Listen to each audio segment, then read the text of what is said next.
Inaugurasyon! Lagi may inaugurasyon. Magandang tanghali po sa inyo mga amigo. Kumusta po ang bawat isa?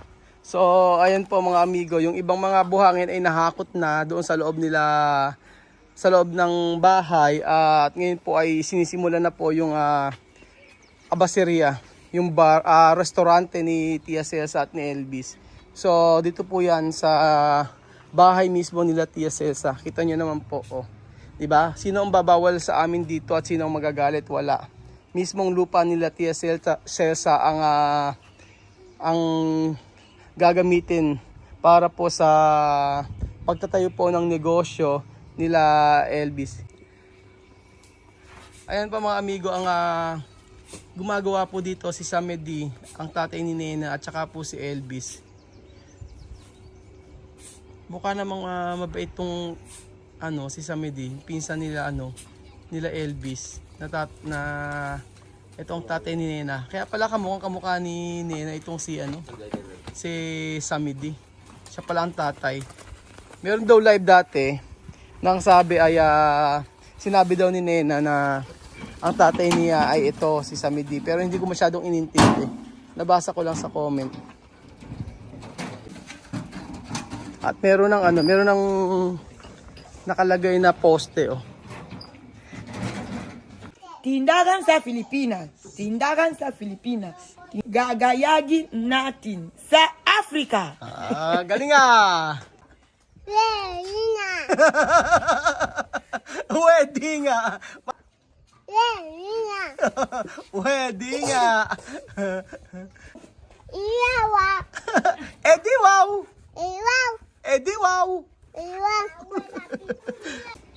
Sinatanong ko kay Elvis kung bakit kung maglalagay ng poste dito. Ayan. Sinatanong kay Elvis kung maglalagay ng poste dito. Sabi niya hindi daw. So ang poste lang daw ay eto, tapos puro bloke na rito o hollow blocks. 'Di ba sa atin pagka tingnan naman yung bakal na ginamit, oh. Masyadong maliit lang. Pero wala naman kasing dito, mga landol-lindol na malakas. Pero ang hindi ko maunawaan, bakit walang poste dito. So, nakikialam ako, pero bakit nga ba? Oo. Bakit walang poste dito sa may kabila dito at saka dito? Ayan, in-explain ni Elvis. Así. Después. Arriba, ¿cómo? Así? Así mismo? In-explain ni Elvis kung paano gagawin. Después, coge así, otro así, hasta arriba. Hasta arriba? Sí, esto coge, bloquea, no Ajá. puede hacer nada. No ba kayer? No. Okay. Ganun daw ang gagawin. Hindi naman daw siya babagsak, sabi ni Elvis. So, hayaan natin. Yun po ang alam ni Elvis eh. Wag nang makialam si Kuya Raul. Manood na lang.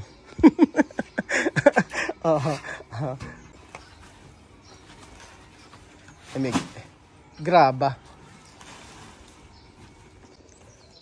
Ang sabi po ni Tia Celsa, mga amigo, ay tatapusin lang itong inaapura kasi yung tindahan na to para magamit na namin. So pagkatapos na nito, ito na yung pagpaplatadahan na yung bahay nila Tia Celsa. Tatanong ko kasi kay Tia Celsa, bakit hindi pa nag-start magplatada? Kumpleto naman na ng gamit. Sabi niya, mas magandang unahin na itong tindahan para magamit na namin sa mga susunod na araw. Pero alam niyo naman sila dito pa nagtrabaho. Minsan magtatrabaho, minsan hindi. Pero si Elvis lang talaga ang nakita ko na masipag. So, ngayong araw po ay si Tia Celsa sila ang magtitinda ngayon. So, pag natapos ang maaga ay magtitinda si Elvis.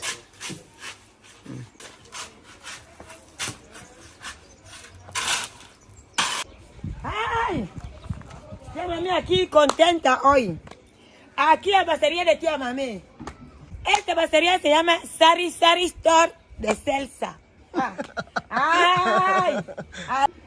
Cioè, vabbè, Elvis ha dicho poner aquí, atrás pone mesa. Después, aquí solo, aquí como restaurante. So, dito ang pintuan. Puerta aquí, no? O, dito ang pintuan. Tama yung sinabi ni Elvis na maglalagay dito ng mga upuan. Chamame, no? Poner mesa. Pero yo enseñar cómo va mesa para poner. Mejor mucho. Ejemplo, isa. Una. Chamame, oh. Ejemplo, no? Chamame, no? Ejemplo, mesa aquí. Mesa aquí. Mesa aquí. Mesa aquí. 4. 1, 2, 3, 4. Cuando cumpleaños. Para cuando cumpleaños. Aquí, ya está. Aquí. Cerrar. Serar, sí. So, ang gagawin pala mga amigo dito ay parang abaseria o sari-sari store. Tapos, magbebenta rin ng mga street food. Yun po ang mangyayari dito. At saka pag kami feeding program, dito na po magaganap sa lugar na to. Kaya napakaganda po ng naisip ni Tia Celsa na yan. So, malaki yan. Sabi ko, kaya mami, maglalagay ba ng mga lamesa sa loob? Sabi niya, hindi daw. So, hayaan natin kung ano ang gagawin nila Tia Celsa dito. Pero ako excited ako matapos. Gusto kong ayusan talaga to. Gusto kong pagandahin. At gusto ko na maganda yung kakalabasan nung sari-sari store na to. Ayan po, bubuhusan na po ng semento ang ito, yung magiging pader.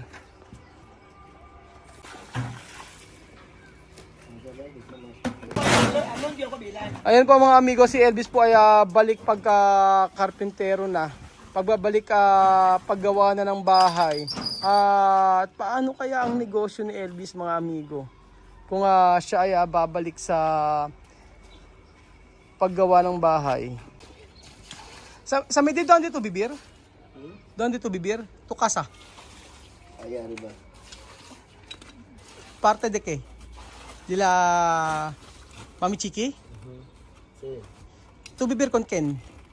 Con ella. Con quién? Con ella. Con Mami Chiqui? Sí. Oh. ¿La verdad? ¿Ha? Tu vivir con quién? Vivo ahí cerca. Cerca de Mami Chiqui. Sí. ¿Con quién? Yo Ajá. solo. ¿Solo tú? ¿Tu madre, tu padre dónde? Standing. Da Pueblo.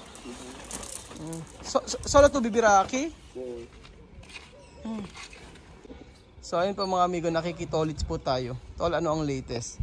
Siya daw ay namumuhay pala siya mag-isa dito. Doon malapit kila Mami Chiqui. Mukhang mabait yung si Sammy D, ano? Hindi lang talaga sila pwede ni Sandra kasi magpinsan sila. Pero si Nena, di ba?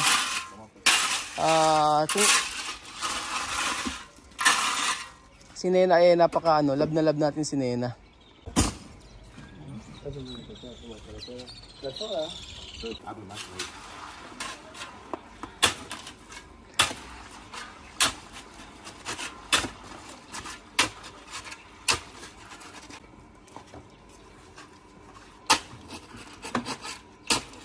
Sa may dito tiene trabajo hoy? ¿Tú tienes trabajo? Ahora no. No hay trabajo. Antes que tu trabajo. But antes trabajaba en un puesto de que venden comida. Camarera? Camarera. En una cámara de comida. Ang trabaho daw po ni Sammy D dati ay waiter. Wala po siyang trabaho ngayon. Kaya ito po ang extra niya. So sa pagpagawa ng bahay sa paggawa ng sari-sari store nito, babayaran naman namin ni Chamami. So sana marami pang trabaho na pwede sa kanya. Nakakaawa din kasi. Alam niyo minsan na mula nung nakilala ko na ito ang tatay ni Nena. Lagi siya dito, tapos ni Elvis to, kasundo ni Elvis. Laging kasama ni Elvis. Kaya nga po sabi ko po sa inyo mga amigo ay marami po talagang trabaho. Marami po talagang nangangailangan ng trabaho dito. Ayun nga pong yung nag-deliver lang ng buhangin dito. Ang dami nagpuntahan. Sabing gano'n, sino ba ang magpaplatada niyan? Sino ba ang gagawa? Ang dami nag-a-apply kay Tia Cesa. Kaso, mas gusto ni Tia Cesa na lang si Paulino. Kasi talagang subok na magaling si Paulino. Yun nga lang talaga, lasinggero. Pagtsatsagaan na lang ni Tia Mami, at least yung pera mapupunta na lang kay Paulino kaysa sa iba, di ba? Okay na rin. Ang plano nga ni Tia Celsa ay pagka pinaplatadahan na to ay ang gusto ni Tia Celsa yung sasahurin ni Paulino ay ibigay sa itago, ganon. Kumbaga ipasok sa may ipasok sa paluwagan. Yun ang gusto ni Tia Celsa. So sa syempre naano si Tia Celsa na uubusin na naman yung pera ni Paulino sa pag-inom. Kamag-anak kasi ni Tia Mami si Paulino, kaya ayun, concerned talaga siya.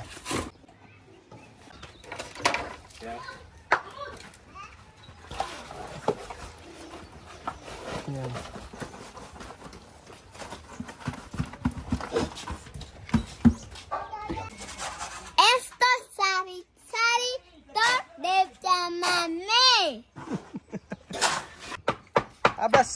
Sari Store. Abaseria.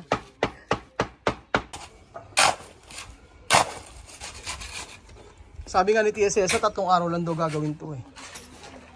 Alam niyo naman si Tia Cesa pang nagsabi, exagerada. Elvis, ¿cuánto día para terminar esto? 1 año. ¿Cuánto? ¿Ha? 3 días. Yo no sé si 3 Ayan po mga amigo.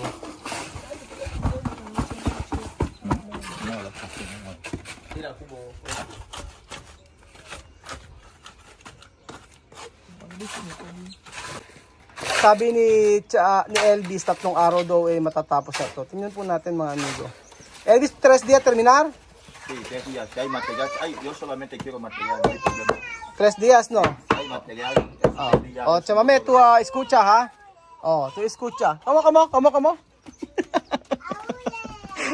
Chamame, 3 días. Elvis ha dicho, ha? 3 días termina la construcción, 4 días inauguración, 5 días medida todo dentro. Hay inauguración también. Cuando se termina pronto, día primero todo el mundo a bailar aquí. Laging may inaugurasyon na lang dito. Los primeros. Escucha, son chame. los últimos. Escucha, chame. Nos toca. Cuando tú tienes pozo, inauguración. Alquilar de casa, inauguración. Inauguración. Ya que esté vacía, con cinta. Espera, Basería. baseria. A su papá venir. Lagi na lang may inaugurasyon kapag kami nangyayari. También esto, gripo, tiene inaugurasyon. Laging may inaugurasyon na lang, di ba? ¡Ay, mamá Marita! ¡Pumunta kayo! Sa tindahan ni Celsa! Pagala, sari, ni Celsa! Inaugurasyon! Inauguración! Lagi may inaugurasyon. Ayan po mga amigo. Nakakaisang linya na. Bilis lang, oh. Elvis lang ang sakalam at saka si Samedi. Abaseryang 2 poste pero puwerte, sabi ni Elvis. At ayun po mga amigo, kami mag-start na muna magtinda ni Tia Cesa. Paalam po mga kababayan ko.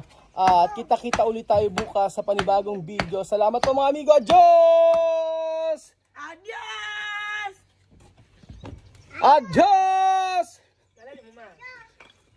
I-share nyo po ang ating mga videos mga amigo sa Facebook at saka po sa YouTube. Pinoy Nicotora Gini sa Facebook at saka po sa ating YouTube channel, sa YouTube po. Ayan po. Mga batang napakasisipag, tinutulungan si Tia Cesa, si Elvis at saka si Samid. Adios! Adios! Adios! Hasta mañana! Mabugay!